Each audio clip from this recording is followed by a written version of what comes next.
O past continuous, também conhecido como past progressive ou passado progressivo, é utilizado para quê? Para indicar ações contínuas que ocorreram no passado. O past continuous é formado pela união do verbo to be conjugado no simple past mais um verbo com ing.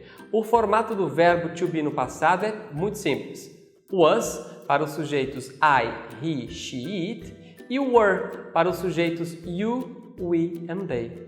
Para fazer frases negativas e interrogativas, você segue a mesma regra do verbo to be, só que nesse caso no passado.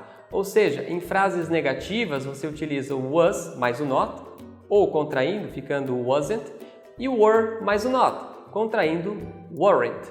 E nas frases interrogativas, basta adicionar o was e o were na frente do sujeito. O past continuous deve ser utilizado nos seguintes casos. Primeiro, para expressar duas ou mais ações que acontecem ao mesmo tempo no passado.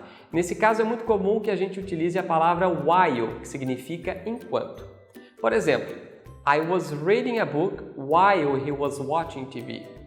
My father was washing the dishes while my mother was cleaning the house. While the girls were playing basketball, the boys were playing volleyball. 2. Para expressar uma ação contínua no passado, que já estava acontecendo quando outra ação pontual ocorreu. Nesse caso, a ação pontual no passado é expressa pelo simple past, que você já conhece. Por exemplo, I was watching Brazil's game when the phone rang.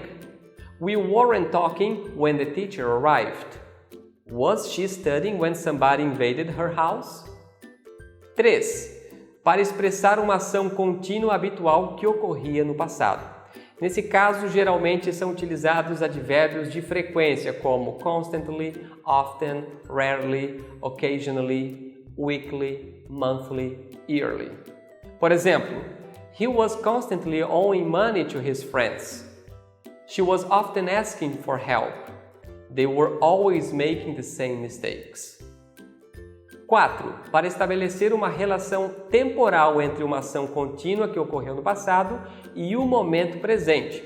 Nesse caso, é muito comum o uso de certas expressões de tempo, como por exemplo, by this time, yesterday, last night, last year, last month.